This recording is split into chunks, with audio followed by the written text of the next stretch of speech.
domain about, well, should we put a curfew in place to treat with what's happening? And that in itself is creating a circular debate. My position is that obviously a curfew at this point in time, based on the geopolitical uncertainty and the fact that people are under extreme pressure, that's going to put us in a greater bind. So I hope and I trust the TTPS, all the security personnel. Now obviously we know they cannot be everywhere all day, throughout the day. But obviously I guess we're seeing, I'm seeing a literal presence in terms of the roadblocks and what's happening, and I guess it's all hands on deck. All hands on deck, TTPS, soldiers, Coast Guard, to try to at least treat with the clearly brazen and the do-care elements of the criminal syndicate. Mendo business. Again, this is penal, you know. You don't really hear penal name call in the news. Rather quiet community. So, again, the triple murder there in Penal, a heartbreaking one to start off this Tuesday. But on the SOE side of things, where they're doing their thorough investigations and leaving no stone unturned, they've actually arrested one of their own. A cop caught in the SOE net, arrested under preventative detention order, accused of, hear this, sharing police intelligence with gangs. I mean, what is that? And that's the reason why many, even though I know there are measures and mechanisms in place so that reports can come in and it's going to be anonymous, and obviously intelligence is the top tier currency when it comes to investigation and breaking a case and getting a lead as to where the guns and the drugs and the criminal elements are. If folks within the system sharing information with the said criminals,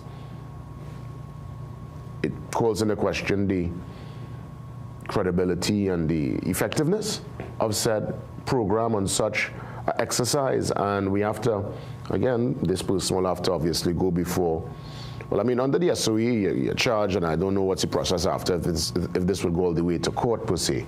But for those who are dropping the ball, the minute and the few, because obviously I still stand on most officers, the men and women who put themselves up to serve with pride, try their very best to do the right thing.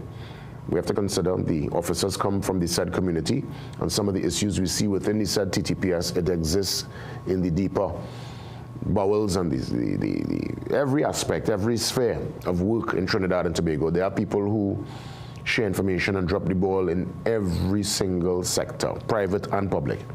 But when it comes to folks who are charged to secure us, to give us that blanket of safety, it hurts a bit deeper because you're not supposed to do that. And doing that could have real consequences as it pertains to people's life and well-being. So to the officers who decided to hold on to their own and send a message, well done, we can't have that. And selling information, that is informal business. He is, based on what I'm seeing here, allegedly an informer and selling information or giving information to hear this. Gangs, you know. What a development. That story, you can read more about it on page 5. What I'm seeing here, when we mentioned earlier the curfew and the debate that's raging, the government says, just to kind of go back to that curfew development, the government says on page 6, hey, no plan to introduce curfew at this time. That's the key statement inside the said statement. They're saying at this time, as to if that's some kind of plan going forward. I hope not. The country already under strain, people feeling it. So I really hope that is not a consideration, because if it is, it will really put an extra strain, especially on those who do their business at night. And we're talking here the entertainment sector, the restaurants, those who get over the line with the business that happens in the night. Yes, we know the elements come out at night, but clearly we're in a country where it doesn't matter day, night, noon, high noon, midnight, after 3 in the afternoon, it could be wherever. The elements on them, fellas, and we have to, via the security apparatus. Be really forceful and instill that particular fear. And that's what I'm thinking, at least from what I'm looking on, it seems that is the approach, but as I said before, certainly they cannot be everywhere all day, every day. But we are hopeful. We will obviously keep the conversations going. So that's one to treat with later on, because we have TTPS Officer Ali is coming in to treat with some of the proactive plans as opposed to reactive that they have in place to treat with youth and the issues surrounding our young people. So that's coming up. Another quick story before I head to the back page. The U.S. soldiers depart Tobago. That's on page 5. The Chief Secretary did say in a few days. That was about probably a week and a half, 2 weeks ago. So I guess it is a few days. I mean, when I hear a few days, I think 2-3 days for the most. But nonetheless, the radar went and now these soldiers are gone. I think they went now to further up north, up the Caribbean chain to Cuba, to Guantanamo Bay. And with what's happening out there in the Middle East, I would imagine they need all hands on deck. That's the major focus. And even that particular development in the Middle East seems to be shifting. President Trump says he's had a talk with the top man. He can't say who the top man is. Iran is saying, listen, he didn't talk to nobody here. And the top man, as far as I'm concerned, could only be the Ayatollah. But he's not confirming if it is the Ayatollah. And he's also suggesting, President Trump that is, that he's going to run it alongside the top man in Iran, and that is the Strait of Hormuz. So every single day, the goalposts are shifting. The conversation is getting stranger and stranger, and God alone knows what developments will come out of the Middle East today, but many are bracing themselves because the impact of that, as they call it, excursion, but it's clearly a war, could be very detrimental for all of us, even though we are far removed here in the Caribbean. Let's head to the back page on this Tuesday morning. TTFA in money limbo. The clubs, many of the top tier clubs, cry foul over unpaid salaries. That story on page 46. And some action there. This photo was taken by Ines Francis. And we're looking at some action coming out of the Southern Games at Skinner Park in San Fernando last Sunday. And congratulations to the eventual winner, Tariq Woods of Evolution Cycling Academy. Well done. Well, the brief is much lighter side. We're seeing some students, all smiles. The Bishop Anstey East team, they had a big engagement in school yesterday. This photo by Roger Jacob. So the Bishop Anstey High East Form 2 students had their, hear this, fairies and florals cake nick event in the school's auditorium. Event celebrating the creativity, camaraderie, and school spirit of the girls. So well done. I've seen girls here and look like what it looks like is it Easter bonnet or Easter bonnet? I've always kind of found myself conflicted with that particular word, but nonetheless, I know you'll remind me and let me know when we open the calls. And as it pertains to the schools and the young people, because the young people are so important, that's the future. The Tunapuna Presbyterian wins Young Environmental Scientist Competition. Congrats to Tunapuna Presbyterian. This is a good look. Really happy for the school and to all the educators and all the students getting themselves ready for the exam this week on Thursday. Some schools are ready, calling it a Easter vacation, sending some of the students home, and we know that the Standard 5 students are prepping themselves, and they should be at this particular hour ready for what's ahead on Thursday. With that being said, we take the pause, we come back, and we get into conversation, youth and crime, and what are some of the policies and initiatives under the umbrella of the TTPS to treat with such. Officer Ali, he joins me next.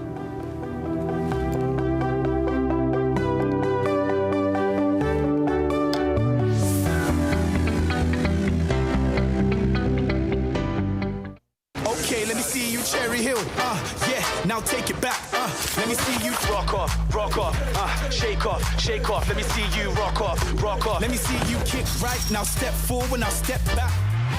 Lucozade, bring the energy. Unbeatable taste, new look. Shake off, let me see you rock off. Visit Tire Clinic Marketing, New Truck and OTR Tire Service Center at number 30 and 32 Montrose Main Road, Chabonas. Call today at 665-8973 or 672-3419. Alignment services available. Tire Clinic Marketing, Truck and OTR Service Center. A tire for every need.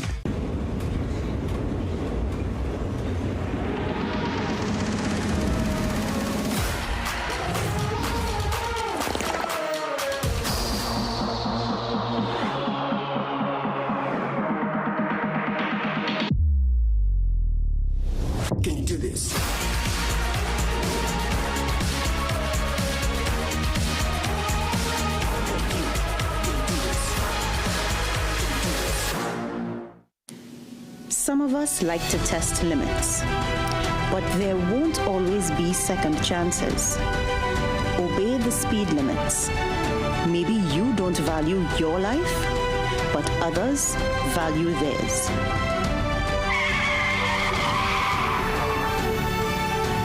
A message from the TTPS.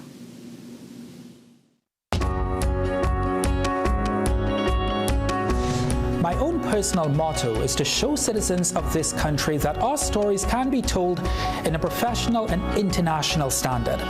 I want to show them that the journalism they consume on cable TV can also exist here. Each day, that's my focus, that's my drive, to show the stories of our communities, of our people, matter just as much as anywhere else in the world. That's why we are where you are. Name something that people stick their noses into. The apple bucket, like bobbing for apples.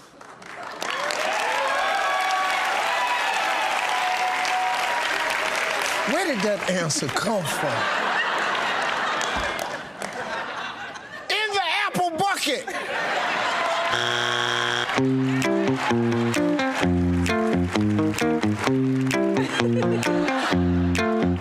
Okay. This season, Ask the Doctor is at a new time. It's your weekly prescription for trusted medical advice. In the Doctor's Capsule, Dr. Tilak Singh breaks down big health topics clearly and simply. Get a dose of smiles in the Kiddies Capsule as our youngest experts share health tips with heart. Explore the science behind the headlines in Medical Minds, featuring real doctors, real insight, and your questions matter. Join the open forum live and get answers straight from the source. Ask the Doctor, every Thursday at 8 p.m. only on CNC3.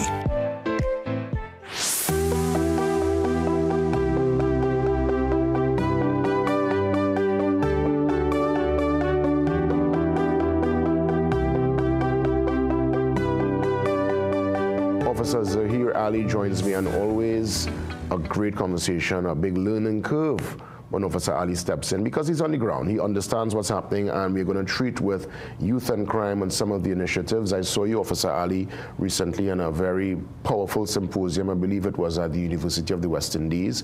You could let me know what happened there and what are some of the workable plans, the strategy going forward based on especially some of the recent developments and the most unfortunate circumstance of young men yet again being killed, tender age, the youngest being about 17.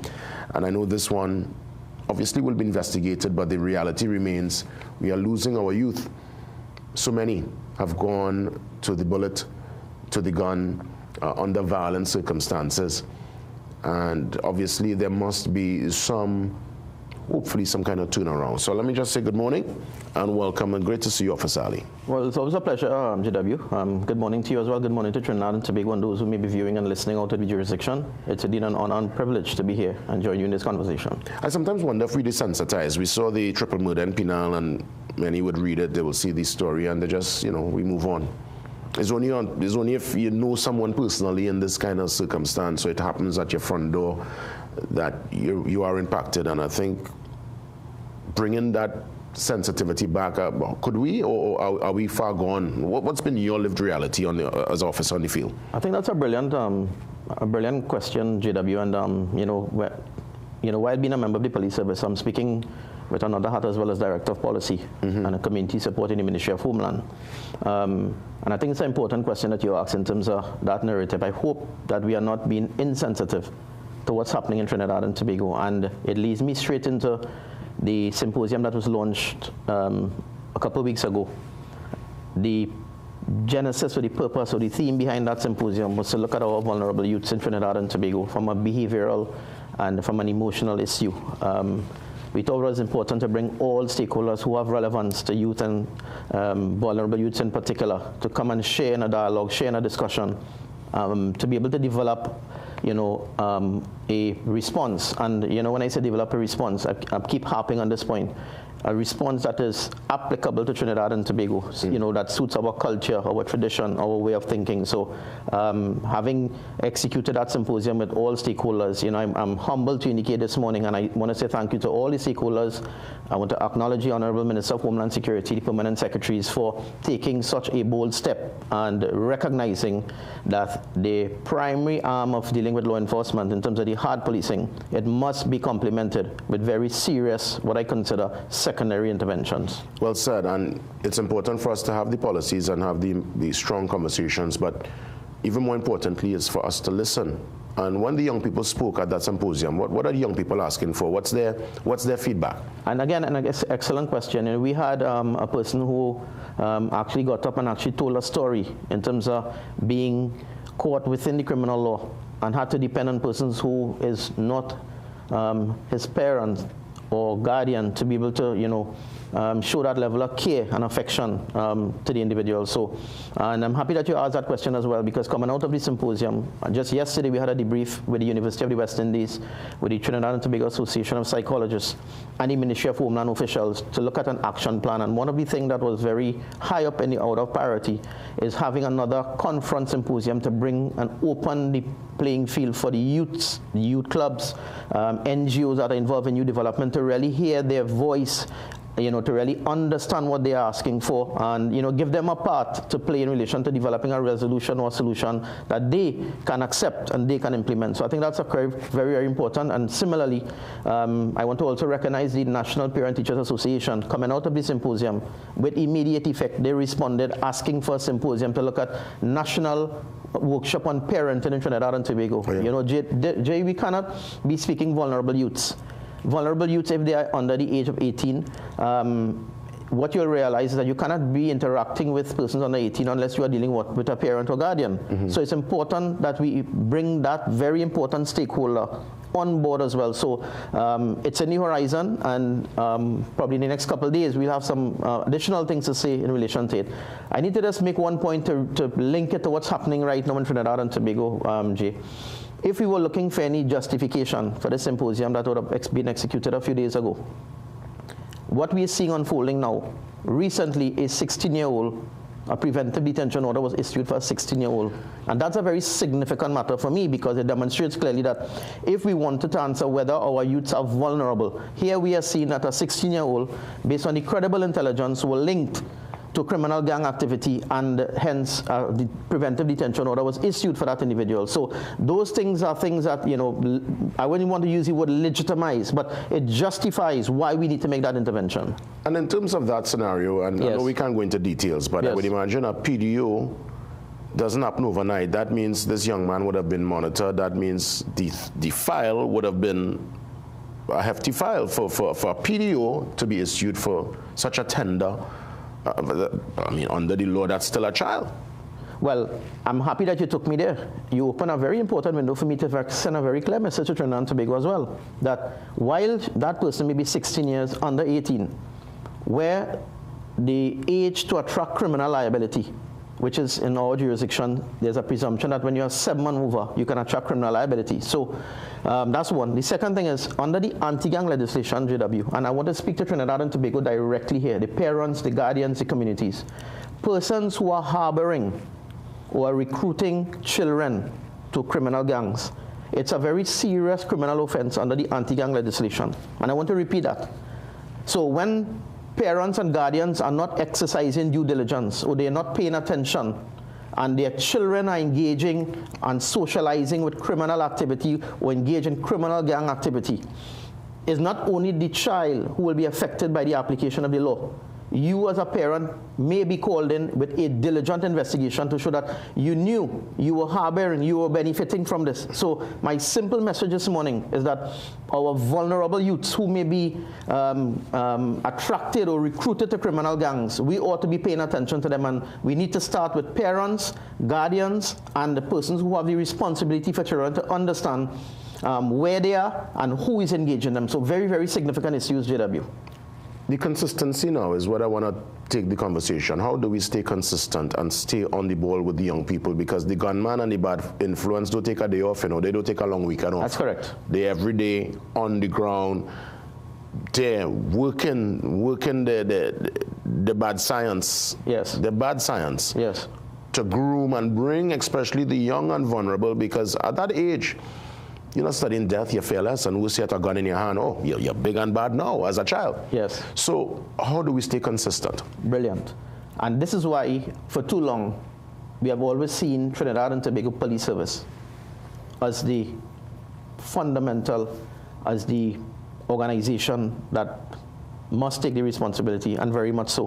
What is important now to achieve sustainability is that the other agencies, for example, like the Children's Authority, the NGOs, let me make that the non-state actors, the NGOs.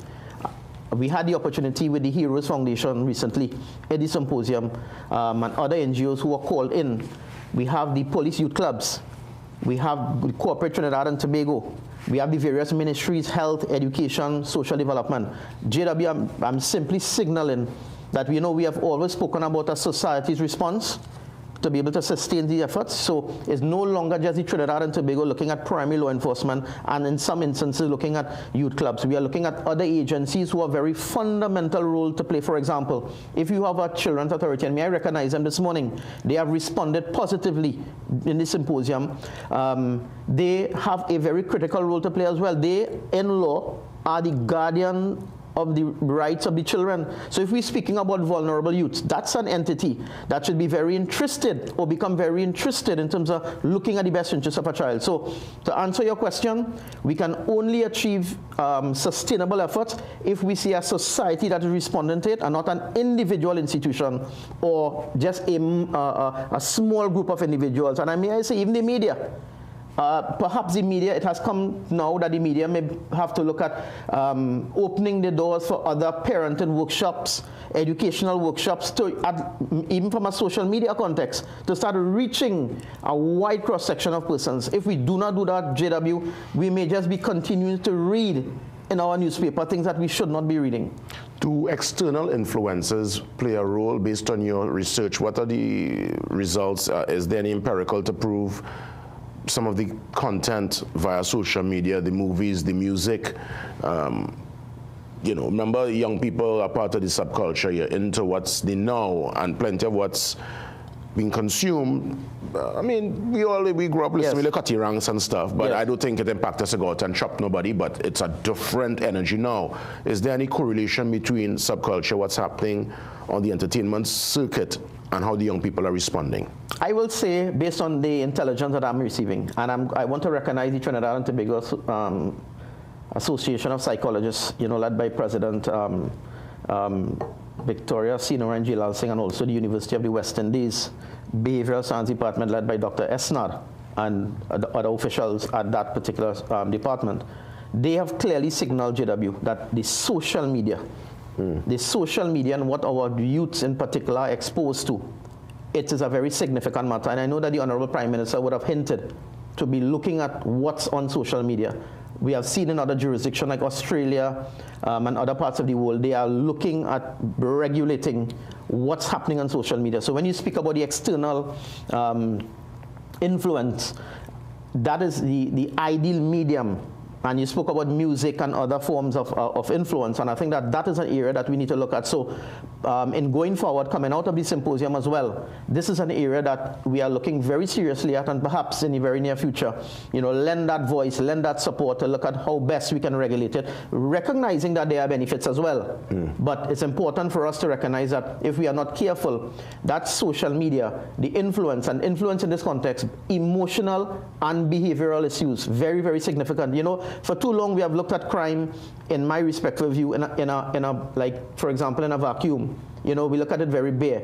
But what we are seeing now, you see this, the psychosocial, that's a very significant matter. As a matter of fact, the Chief Medical Officer from Ministry of Health who were present and the Ministry of Education recognized the significance of psychosocial. We see now children getting involved in criminal activities and acts of violence. The question is, well, why? Is it the home? Is it the environment? Is it the community? What is influencing this child? Is there a need for early identification? Is there a need for early preventative measure? Or is it so far that there's a need for treatment? These are very significant things that are coming out of the symposium. I often wondered if, and I saw it happen in jurisdictions outside of Trinidad, where they called it a scared straight program. Young people who are on the fringe or who might be thinking it's a ranking thing to be bad boy and to align with certain elements, they actually take them behind the walls. Now, they're not charged, but they just take them in for a day to meet with the hardest of the hard, who will talk to them in a very strong manner and let them know that this is not the place to be. And many, they say, when they come out of that experience, kind of make a 180 and they straighten up. Yes. That was ever considered? JW, it appears to me like if you were in the symposium, the way that you are speaking this morning, it appears that that you were in part of the symposium. We had actively present the Commissioner of Prisons. And just to demonstrate how wide the cross-section, or how diverse I should say. And within the discussion, the plan and the suggestion is to also look at taking vulnerable youths, or even looking at it from an educational context in a control process, to take them to see exactly when you breach the criminal law, what are the circumstances that are available and where persons are placed, so that perhaps it can cause a deterrent. Perhaps psychosocial, you can be redirected to recognize this, and I need to curb my acts of violence. I need to regulate myself, because if I breach the criminal law, or if I operate with acts of violence, this is where I'm heading to. So this is the psychosocial approach that we are taking, where every institution has a role to play with reference to our vulnerable youths in Trinidad and Tobago. I'm happy that that's a consideration. I want to ask, seeing that we're in the state of emergency, we've been hearing from folks on the ground that some officers, the approach, it's been a little more iron fist, a little more aggressive. How does the TTPS balance their approach and of course the community engagement that will have to take place during this SOE? Well, JW, it wasn't my intention to speak on behalf of the TTPS this morning based on my... Because I know you have a role now with the Homeland Security. But generally speaking, from an academic point, I think it's important, and I have said it in previous SOEs, that while there is the additional powers that is afforded to law enforcement to be able to, protect and serve Trinidad and Tobago with pride, I think it's important for consistent supervision of the exercise of those powers. So that what you have a citizenry who will be trusting in the process, who will be generating the level of confidence in the process. And remember, you are calling on the citizenry to support you during this time of the state of emergency.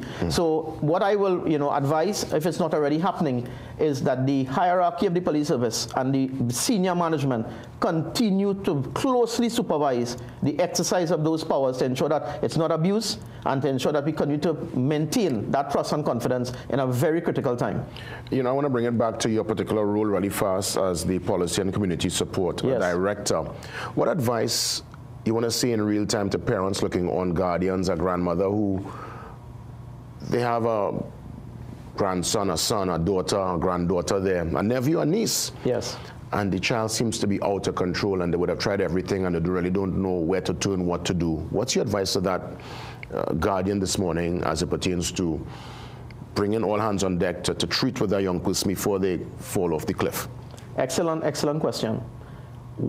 Under the Children's Act, if a parent, a guardian, or a person with responsibility believe that they are unable to control a child, and I'm using a very broad term, it is very clear that they have the processes to engage a court of competent jurisdiction who will call all the agencies, for example, the Children's Authority, the TTPS, even from a social development context, because it may be a situation where the child may be lacking social intervention matters. It may be a situation where the child may be required to go through an assessment health-wise. It may be a situation where the child may not be attending school. It may, so there could be a multifaceted cause in relation to what's happening with our child. But there are processes, legal processes, and I'm also going going to indicate that the Children's Authority, they have their hotlines that are available, that you can call the Children's Authority, they will respond, and they will be able to inquire and do an assessment to say, okay, what is happening here? What support can I render? What support can I engage to be able to have that that intervention made? You feel some guardians are apprehensive to do such because they feel embarrassed? Well, most certainly. Let's confront it, JW, and that's a real matter. So if you have agencies stepping in other words,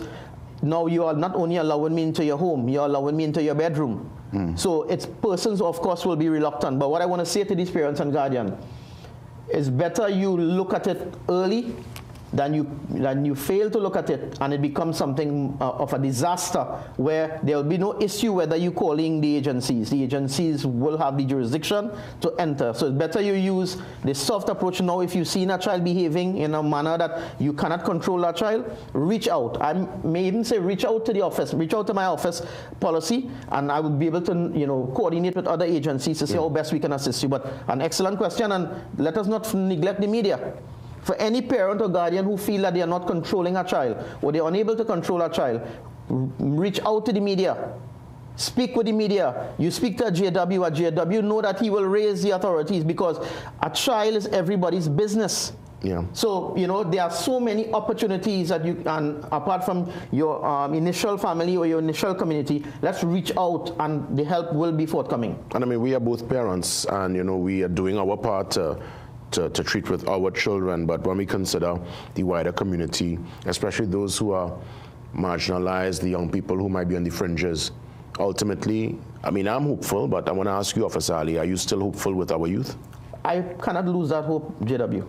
And I'm hope coupled with very optimistic. Yes, you're optimistic too. Yes, that we will take this back. And I say that's a good spirit. Yeah, and JW, we were just talking offset, and I saw you in a particular environment, and I think that, persons like yourself, and I've said it here, not the first time, but many times before, and other persons, we as role models, persons who are placed in very trusted positions, need to reach out and convert our communities, breed positivity in our communities. This community, this country belongs to us.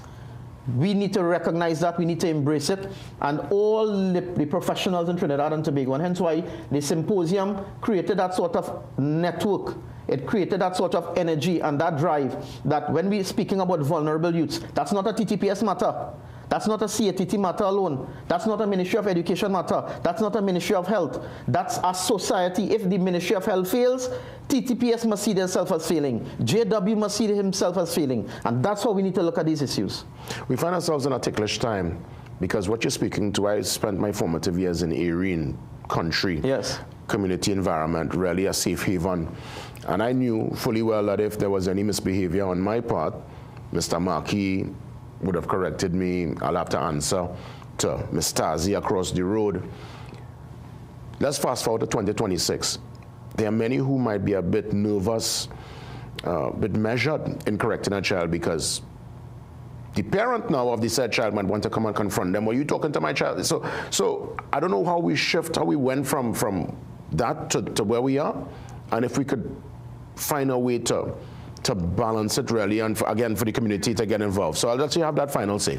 Brilliant point, and I'm happy that you give me that as the final say.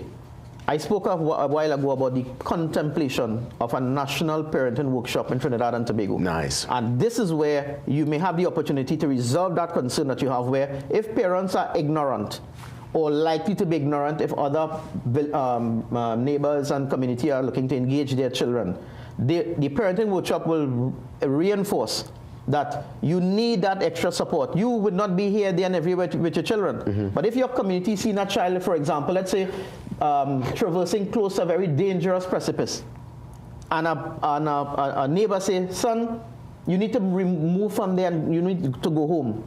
A parent would not become ignorant, but why are you telling actually the neighbor saw a risk and intervene. So knowledge, wisdom and experience in that parenting workshop. And let's recognize last JW, we are also seeing that in some cases persons are having children who they themselves may not be fully developed. So there's an importance in a parenting workshop so that we're not only looking at it from holding parents accountable from a punitive context. I love to see a balance. We need to educate them, we need to support them, and we need to hold their hands to move forward. Director Policy and Community Support under the umbrella of the Ministry of Homeland Security, Officer Ali. Always a pleasure. Keep us posted because the consistency is important. Let's keep this conversation going. I'll be reaching out to you, JW. Of course, always. I'll be there. With that being said, we stand by for another impactful conversation.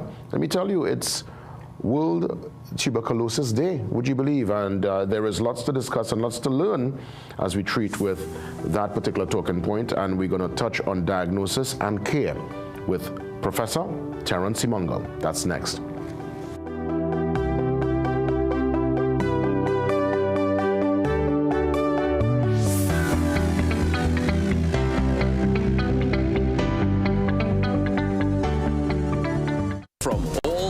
Trinidad and Tobago.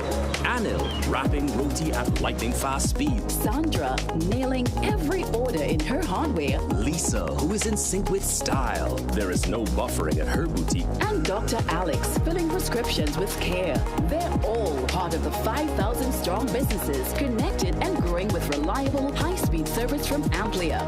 Now it's your turn. Because with Amplia, you're in good company. Amplia Business. Magical Expressions Limited is the largest local importer and distributor of fresh cut stems, offering the widest range of beautiful flowers at the most affordable prices. Call us today at 701-6488 or visit our website to order. Join us at the Trinidad and Tobago Disaster Risk Management Conference and Expo from June 1st to 3rd. Step into 3 full conference days of presentations, panels, and learning labs that mirror real disaster risk scenarios, including national power outages, disaster risk finance, and sustainable urban planning, waste and debris management. Register now at www.ttdrm.com/register now. This is more than just music. This is where you find the best of TNT. This is more than just a vibe. This is where Bollywood gets a twist.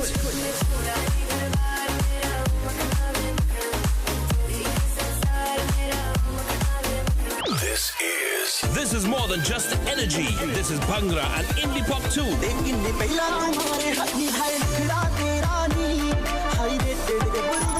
This is the mix. This is the life. Lock on or log on now. Sangeet 106.1 FM. This is authentic East Indian radio. This is us. Step into ABC Doors and Windows, where quality meets variety. Discover premium wooden, steel panel, fiberglass, and steel security doors alongside aluminum, UPVC, and steel windows designed for strength and durability. At ABC, we're always a better choice, delivering products built to last and service you can rely on. Visit our showroom at 1 Chanka Trace, El Socorro South, or call 638-7184 to make your dream home a reality. We are your one-stop, most convenient, most helpful, most caring community pharmacy. Our pharmaceutical services include dispensing medicines, repeat dispensing, clinical governance, but we also have a fully stocked convenience store featuring our refreshment aisle, grocery lane, personal care products, toys, pet supplies. We are most conveniently located out of the traffic, just 2 minutes off the highway in Heartland Plaza, in Chaguanas. Contact us on 220-8705 or 470-5938 and visit us soon. You can make your goals unfold, go get it. You can live your dream, join the team, let's do this. You can get the help you need to succeed with Rand Credit Union. You can believe that you can achieve it. Big goals, small ones too. Rand Credit Union, we've got you. No more waiting, that won't do. Make someday today. One life, so make it good. Live the way you know you should. With Rand Credit Union, yes you could. Make someday today. Live your best life today with Rand Credit Union. Name something that people stick their noses into. The apple bucket, like bobbing for apples.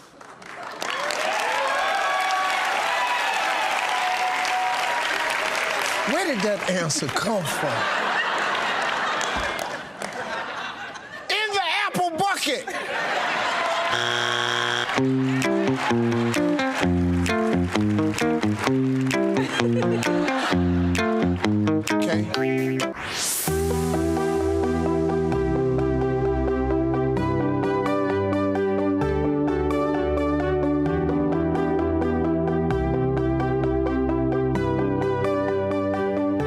happy to have with me Professor Terence Simongal, President of the Trinidad and Tobago, the Thoracic Society. You got it correct there, the Thoracic Society. And I want to thank you for being here in person, Professor Simongal, to treat with a very important talking point, diagnosis and care as it pertains to tuberculosis, and the conversations around tuberculosis for World TB Day 2026. Professor, welcome. Thank you very much, and good morning to you, Jason, and the viewing audience. I want to find out some more about the Thoracic Society and the work that's done. I know we was talking off air, but I want you to share that with the audience. Okay, so that's a society for practitioners in Trinidad and Tobago, people who are interested in thoracic medicine, as well as physios and technical staff, whoever will be working in the field.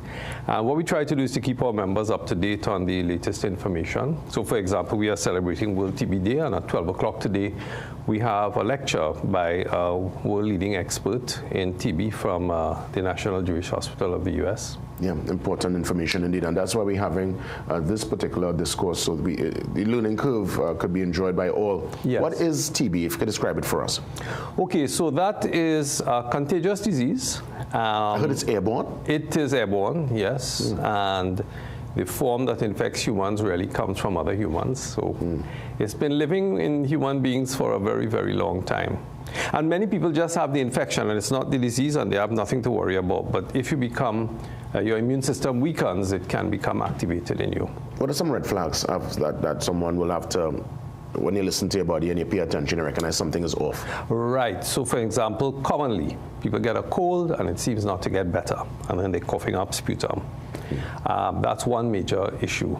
There are also some what we call systemic features of TB. They may have nighttime fevers, night sweats, weight loss, very important. But it is diagnosed only when we can take a sample of the sputum and then we analyze it in the lab, and that's how they find the organism. And I would imagine if there are underlying issues health-wise, or if your lifestyle is not conducive to best practice, you'll be even more vulnerable. Well, in the sense that there's a link between TB and HIV. So HIV tends to weaken the immune system, and these patients are more likely to get tuberculosis or to manifest symptoms of tuberculosis. That's where there's a lifestyle issue. Smokers are more at risk of tuberculosis. So yes, so these are, and also people who drink a lot. Oh, serious? There's a link, a correlation to drinking also? So what's the treatment like when we consider, well, diagnosis and now care? So you see, that is where people tend to panic a bit. I want to reassure the public, the treatment is quite good. We have a 75 to 87% cure rate for tuberculosis in Trinidad and Tobago, and our death rate is quite low compared to worldwide statistics, just 1 or 2 per 100,000. We'd like to get that down to 0. But we need the cooperation of the public to take the medication, and that's the only challenge with it. It's a tremendously curable disease, but the challenge is you got to take the medication for 6 months. And it's oral? It's oral. Yeah, it's oral. So there's nothing invasive, no kind of surgery business. It's just really just be disciplined and take your medication. Yes. But 6 months, why such a long spread? Well, it's an organism that has learned how to live with human beings for thousands of years.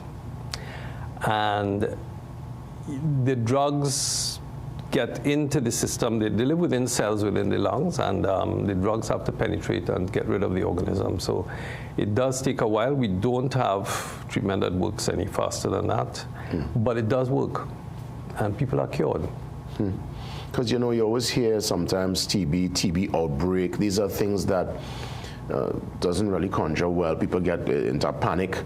But as you said, thankfully, we have not had that particular experience in Trinidad and Tobago. There's quite a widespread amount of tuberculosis in several other countries, some parts of South Asia and South Africa, but we haven't had that sort of problem here. And you link that to the health mechanism? Yes. Overpopulated areas, people living very closely together, they're more likely to spread tuberculosis when one person gets infected. And in the case of South Africa, it's been related to HIV, but also they're working in the mines and so on, which weakens the lungs. Oh, yes. So again, respiratory issues will come up. Yes. Problems, breathing, I guess, as you said, the cough, and you actually test what people bring up. Well, you see, so a lot of the precautions we gave for COVID still apply. So if for example, you have a cough, it's not a good idea to be coughing out to everyone, but we do that famously. It's true, it's true. And so could someone, and the same thing, if you cough on your hand and then you shake someone, could it pass that way also? Yes. Oh, so you see, washing of the hands. Yes, washing of the and cough into the elbow and so on. Just the same sort, because it's a droplet spread disease, and the droplets go into the air and then somebody inhales them. There's no particular vaccine for TB? There is one that has been used in the past, but one of the problems is that it gives a false positive when you do some of the tests for TB. So in a population such as ours, where there is a low incidence, relatively low incidence compared to other countries of TB, there's not much emphasis on it. Is there any reason for someone to go into a panic if they are diagnosed with Usually people do. Because people do, I would imagine. Yeah. What do you tell them? And sometimes it reaches the press, and but usually it's one person that's been infected and who has the disease. You see, you can have the organism, but you don't have to have the disease. Oh, okay. We call that latent TB, when you have the organism but not the disease, and you won't spread it. So one doesn't have to be, let's say, isolated at home. If you have TB, you're locked away in a room, people don't want to interact with you. What happens? So usually they are kept in hospital until the sputum is negative. Oh, so you're actually kept in hospital? Yeah. They're isolated. No, it's a bit debatable. There are some countries where that's not done, but we do that here. Is that what CORA? I've always heard of CORA being CORA, So CORA deals and treats with that? Yes. And historically, that's how CORA was set up. The nursing staff, the nursing professionals, the medical professionals, do they have to treat with the patient in hazmat suit, extra precaution? No, it's not that it's not infectious like COVID or measles and so on. Okay. Long as people keep a healthy lifestyle. Also, I have to say, if you ever went there, if you've never been to the TB ward, but it is very well ventilated. Okay. So the risk of spread is actually very low. Yeah, I've never, thankfully, I knock on, the only time I've been back to... you might have gone to visit someone and so on. Listen, no, never CORA, interestingly. Right. Does TB have a negative connotation and stigma? I mean, people, as you said, people get nervous. Yes. That's why I say one person gets TB for whatever reason in an organ, and sometimes it reaches the press. It really panics people. But there's no need to be panicked. The other thing is the TB staff for the chest unit, they're quite good. They'll come across and they'll investigate. And if you have TB infection, you wouldn't have the disease. It's very rare for two people to have TB infection, disease in the same place. Professor, that's why I'm so happy you're here this morning to treat with it in real time and remind folks that with awareness and open and honest conversation, we'd have to treat someone like it's the plague. Exactly. And ostracize them. And because that in itself will carry a certain mental health challenge. Yes, and it makes people less likely to admit and to complain of the symptoms that allow us to diagnose. Yeah, they might keep it secret because, because again, people will have a particular judgment. What's your hope with today's lecture and with the conversations you do via the Thoracic Society? What you hope will be our greatest takeaway when we continue with this kind of discourse? We want to stop, there's a drive internationally to stop TB, and it can be treated. That's one of the themes for this year. It can be tremendously treated, and we would like to get our TB deaths down to 0 by 2050. How does one contact the society? There's a website, and there's a number that they can use. If they That's right. That's right, to engage in further conversations. Yeah. Any closing remarks, Professor?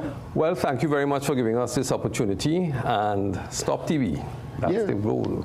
Professor Terence Simongal, President of the Thoracic Society of Trinidad and Tobago. And, you know, I've never had a conversation really on tuberculosis, and I've learned so much with our discourse this morning, and I hope for those looking on, my friends, my family looking on, loyal listeners, we have learned together. It's a massive learning curve, and I'm happy that you were able to break down for us in real time the issues and to show that it's nothing really. Once you're aware and you get your treatment, you can be on the rebound and the mend. Yeah, absolutely. Yeah. With that being said, we take the pause. We get ready for the 7 a.m. news update, your calls, and so much more after 7. Thank you.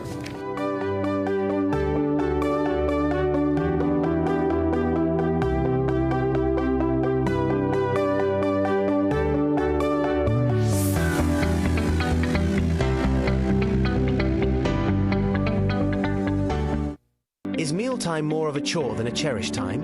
Does a lack of appetite keep your family, young and old, from getting the nourishment they need? Introducing Optimism, the gentle, effective appetite stimulant designed for every age. Optimism helps spark the natural desire to eat, turning hesitant nibbles into satisfying meals. Watch as food becomes exciting again, fueling growth, energy, and shared moments around the table. Give your body the gift of a joyful appetite. Find Optimism in pharmacies nationwide. My man, Andre. Good night, Anthony.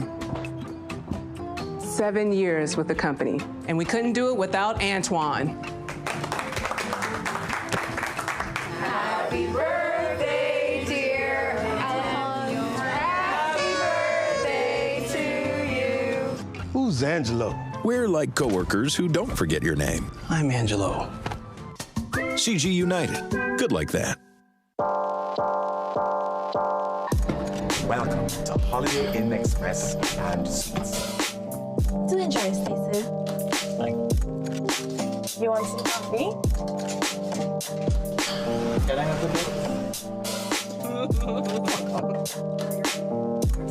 Perfect then. That's exactly what we need. Hi, the pool is this way. Whatever you're here for, we're here for you. Stay smart at the Holiday Inn Express and Suites.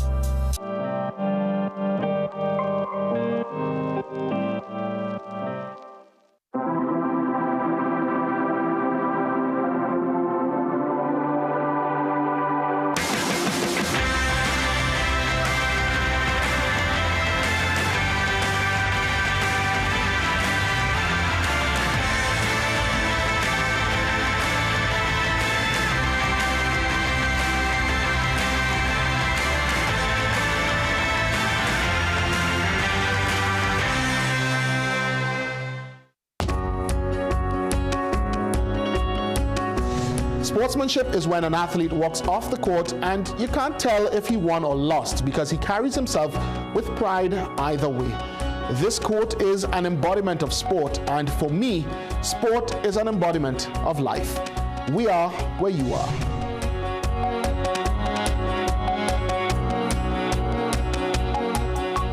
I'm so dizzy. I think I'm gonna be sick.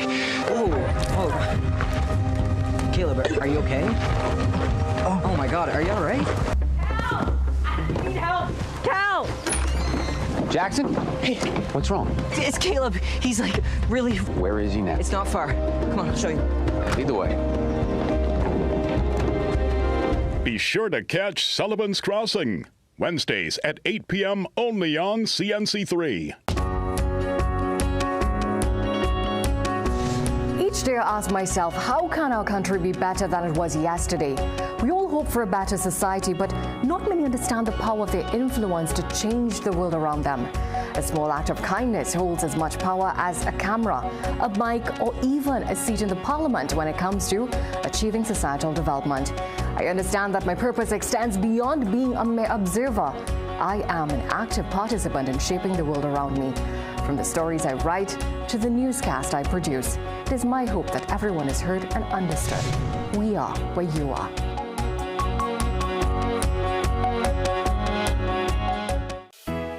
Time Check, brought to you by the Central Bank and the National Financial Literacy Program.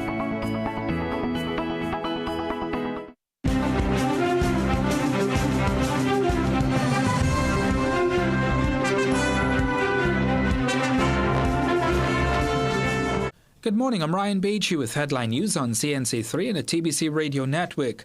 Education Minister Dr. Michael Dowlett has urged parents to send students to school after Thursday's secondary entrance assessment, saying the post-exam period is critical for a smooth transition to secondary school.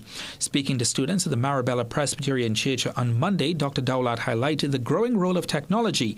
The minister assured that all schools are ready for the exam and encouraged students to stay calm and do their best. He said as job scopes change through artificial intelligence, it is important for students to keep abreast of technological advancements.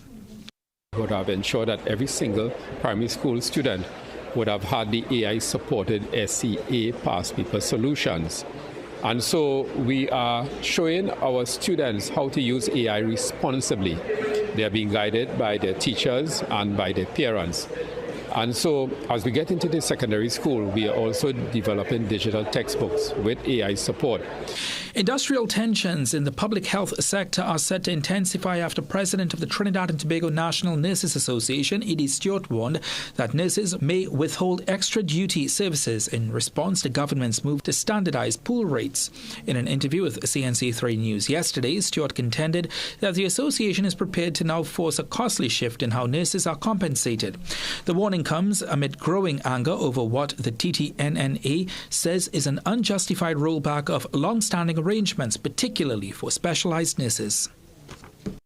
Nurses have already indicated that if that is what is going to be, they are hard and fast in their position, then nurses are going to withhold. They are under absolutely no obligation to work those extra duties. And in fact, if they are mandated to work extra duty, now the authority will have to pay them overtime, which is far more than the pool rates that we are speaking about. They will have to pay time and a half, double time, triple time. The Media Association of Trinidad and Tobago is vowing to protect journalists from censorship following a warning from the Telecommunications Authority last week. This follows a story aired on this station on Wednesday featuring comments made by former Prime Minister Dr. Keith Rowley about Prime Minister Kamla Persad-Bissessa. In response to that report, TATT cautioned the media about content aired on local television. Though another media house reported that TATT is actively reviewing content for possible regulatory action, TAT's president, Curly Prescott, told CNC3 News yesterday no formal warning was issued to this station. TAT also declined to state on the record whether any action will be taken.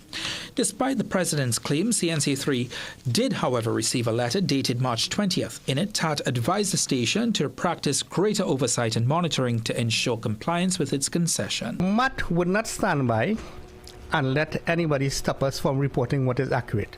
What we see as news, what we see as journalism, we will continue to do that. He used that word to describe the former Prime Minister, and the current Prime Minister, and the media reported that, and its accuracy. And you see, you have to be very wary about trying to tell the media that we cannot report something that is the truth, because it is not for us to judge. Those were your 7 a.m. news headlines. We'll have another news update at 8 a.m. on the TBC Radio Network.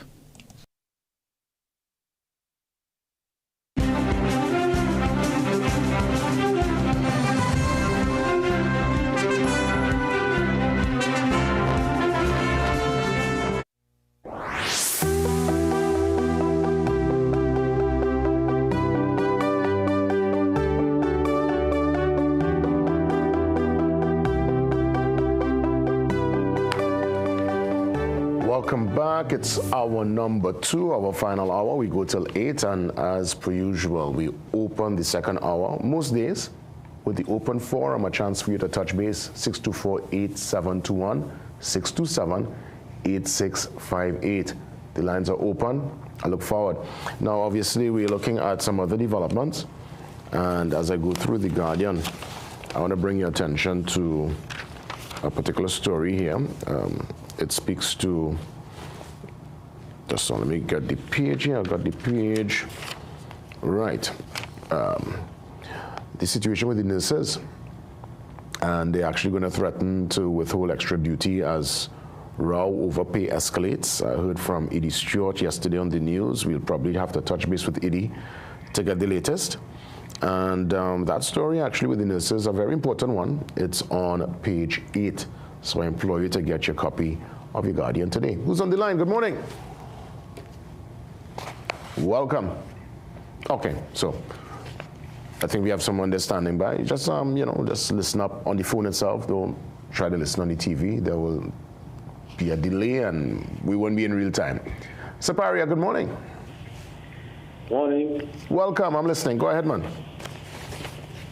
Yes, JW. Yes. I'm calling concerning the corporal just now there, right? Yes, Corporal Ali. Oh, that's my little 2 cents in it. That is a good initiative towards the communities. Right? Yes. But if the economy is not full peak, they won't get the results they're looking for because why? They will still not be able to help the youth to produce them, to give them something to do. Right? So what they need to do is that they need to look at it from that side. Because going into the communities, that will just be for a while. But after that, don't know what will happen. Yeah. So it's a good point, but yet still, we still need to go back to where the economy is not at full peak. Because if the economy at full peak, the government now will be able to implement these industries where they will have trade and they could go into these communities and find out who good at welding, plumbing, stuff like that now. You understand? Yeah. So first time caller, I just want to put in a little 2 cents in it, but it's a good initiative. I listen off it. Well done, Saparia, and it goes back to what we have seen as I call it division, as in multiply and divide. Division in the shared vision. And we have seen all sides of the political divide drop the ball. Last administration had some big lots of different programs for the youth. There's no continuity. When UNC win power and they started the campus then DB, the PNM leave it to rot for 9 years. It's now UNC back, they're trying to get it up and running, and we're seeing that there might be some momentum with that particular campus down south soon. So I don't understand why, if there is a policy that works for the young people, no matter who brings it to the table, whoever come back after the election cycle and the nation makes a decision, if they decide to go a different direction, if it's a good working policy, keep it going now. Why leave it to rot? Why just leave it to shambles? And then the young people spinning top in mud. I do ever understand it. I always call it division in division, and both of our 2 major parties are guilty as charged for such action. Let's head to St. James. Good morning, St. James. Hey, JW. What's up, my brother? Morning, bro. What's the vibes? I didn't know. I'll listen, man. Go right ahead. Yeah, man, it's our since I touch base with you, get the opportunity to. But of course, I'll continue to watch this show. Great work. Real simple, last couple of days, a lot of different, pointers on my mind, but thinking on them, real simply, Jay, I think once we continue to promote, respect for people and respect for people's choices, I think we will get some great resolution in a lot of the topics that we discuss. I know it might sound general, but that's really a meditated opinion, if I could describe it as that. All right. But as a fan of the show in general, bro, I always mention the possibility of the live Morning Brew episode. So just give it that gentle reminder. And I even think as a fan, maybe once a month on the month end, for example, let's say like after Friday's episode, you and the team could actually do like a going out in public. Let's say like some of the schools you would have touched base with, monitoring whatever activities they might have, like an achievement, whatever. You'll pop up in the school.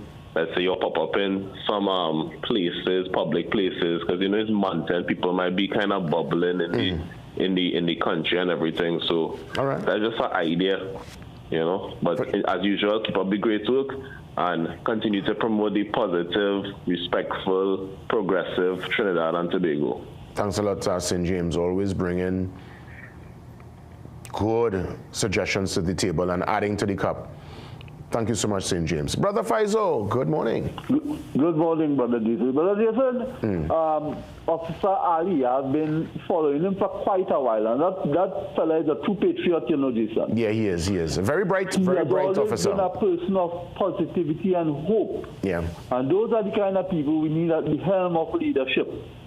Another thing I want to suggest, Jason, you know, culture and sports play an important part in molding a youth and taking them away from a life of crime. Even though they cannot be successful in the academics, they will gravitate towards music or sport. Yeah. Yes? And we have the Trinidad and Tobago Police Band. We have the Prisons Band. We have a National Steel Orchestra which was commissioned by Mr. Manning. And so I am suggesting that we use these entities and organizations to go from community to community from time to time and engage the people. Because when I would have looked at what had taken place in Erin, in that bazaar, there was so much love and togetherness, my brother. Yes, it's true. It's true. Coming out of that thing. I mean, look, I'm speaking to you and all the pores in my hair, skin reason, you know this. Yeah, I mean, you were and there. I think we need to go on a drive like that, reach out to communities like Mayaro, like Labanti, all over Trinidad and Tobago. This should be done on a weekly basis. We choose different communities. We can inspire the youth, you know, Jason. Yeah. We go with the bands and we go with one or two motivational speakers, and it will take us a long way, my brother. Hey, well said, Faizo. You know, sport and culture, we could never deny the power and the importance of those two avenues, and it's one that would have taken so many, including myself, via the cultural side, out of our circumstance and gave us access to the world and to hope and to dream big. So thank you so much, Faizo. That's a great recommendation. Why not? Sugar on us. Step in. I'll stand by. Pleasant morning, Jason. Pleasant morning, Shogunas. Go right ahead, man. I'm listening. The same thing Faizo now saying is a matter of dreaming big and going for something big, something life-changing. The same point I was making yesterday, right? The people of the country, right, regardless to whoever is in power, because the government works for the people only. The people who work for the government. Well, people work for the government, yes, right? But what I'm saying is that the government didn't put people to work for them. People put the government to work for them. Understand what I'm saying? Right? So people need to step up and start demanding better, right? And when I say better, I ain't talking in terms of no food card.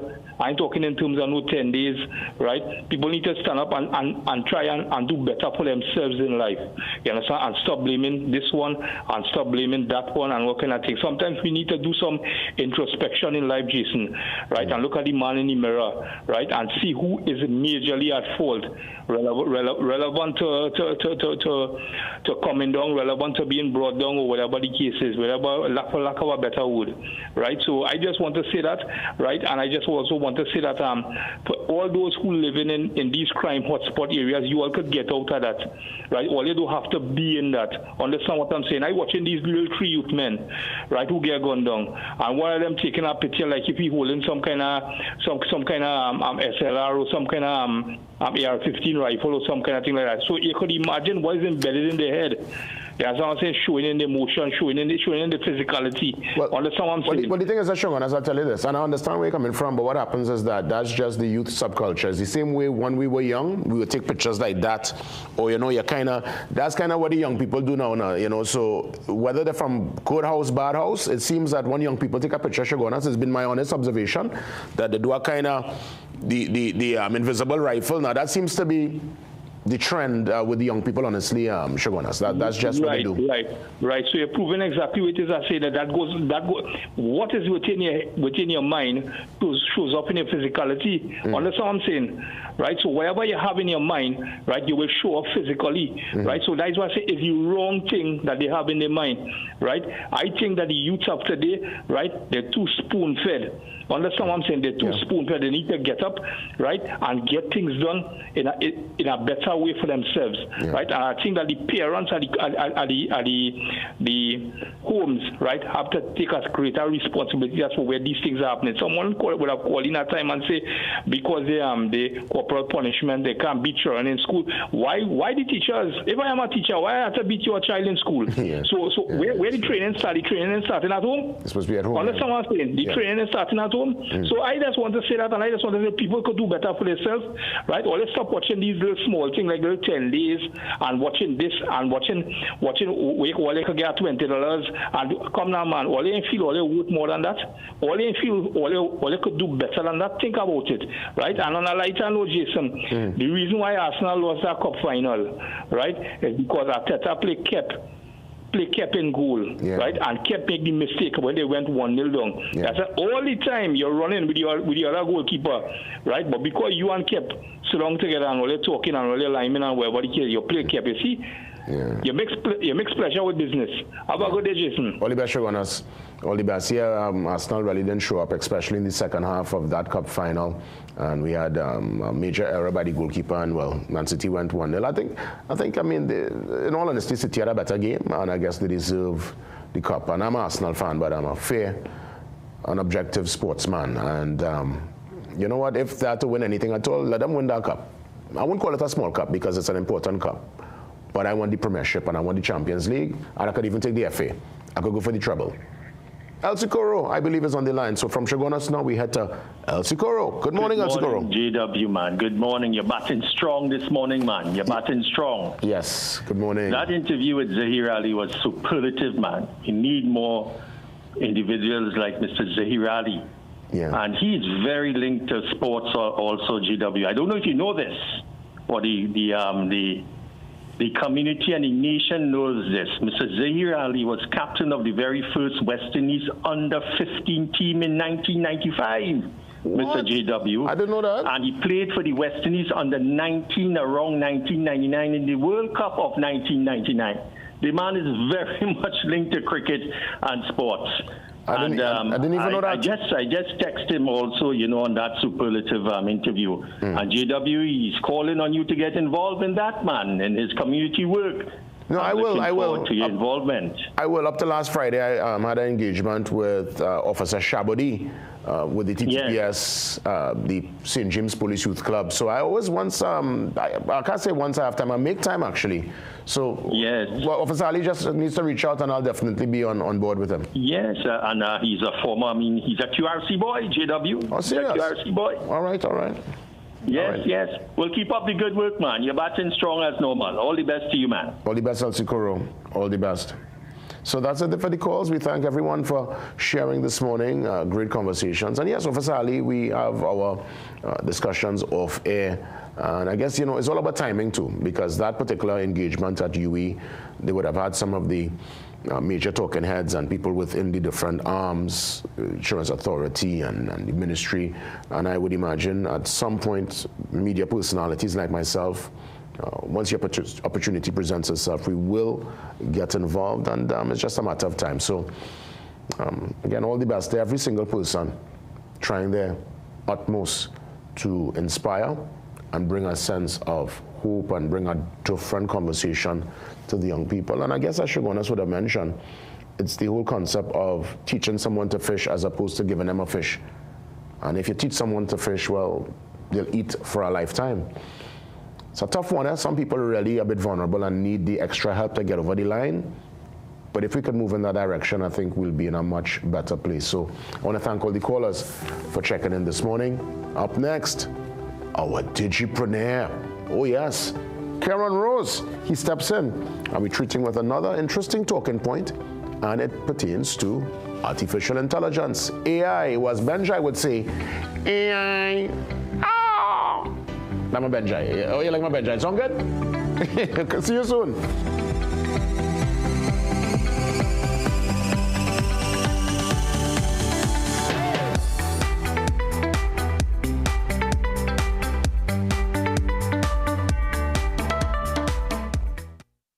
GB Prestige Chai Gold 3-in-1 chai lattes come pre-mixed for an easy instant treat. Simply add 1 sachet to hot water, stir, and enjoy. We maintain that authentic homemade taste you love with no added preservatives, as each sachet includes real tea, creamer, and sugar. Available in a wide range of flavors: elaichi, masala, ginger, French vanilla, lemongrass, saffron, and cadet. And their new delicious caramel flavor, available at supermarkets nationwide. For wholesale information, contact LG Wholesalers.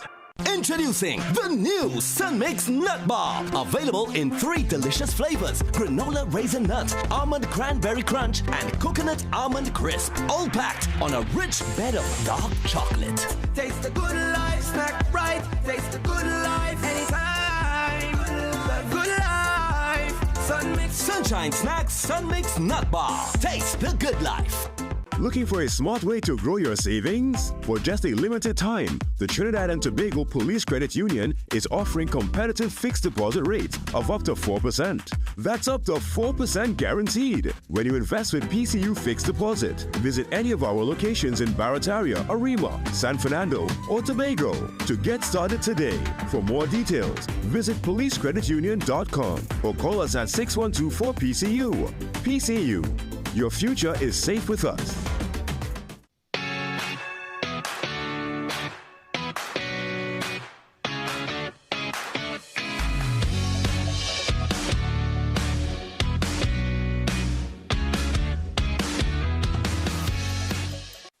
Attention all listeners, are you ready for the ultimate news experience? Introducing the Trinidad and Tobago Guardian, the nation's first and most subscribed newspaper. We deliver where others can't. With the widest delivery network in TNT, you can have the Guardian delivered right to your doorstep or office every single day. Take advantage of our special annual subscription offer so you can stay on top of the leading stories even when you're on the go. Sign up today. Time is running out. Inquire about our 3-month and 6-month packages as well.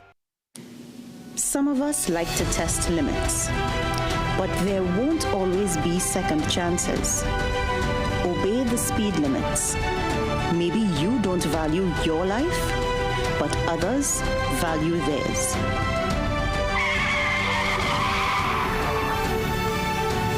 A message from the TTPS.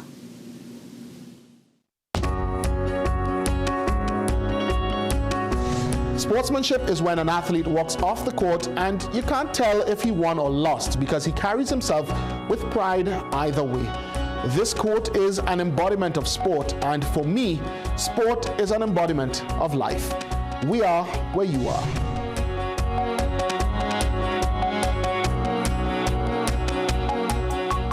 Make sure you have yourself a great invest week by viewing The Bourse Report every Monday morning at 6:15 a.m. during CNC3's The Morning Brew. You'll get sound financial advice, whether you're a new or experienced investor, when you view The Bourse Report. CNC3, covering your world.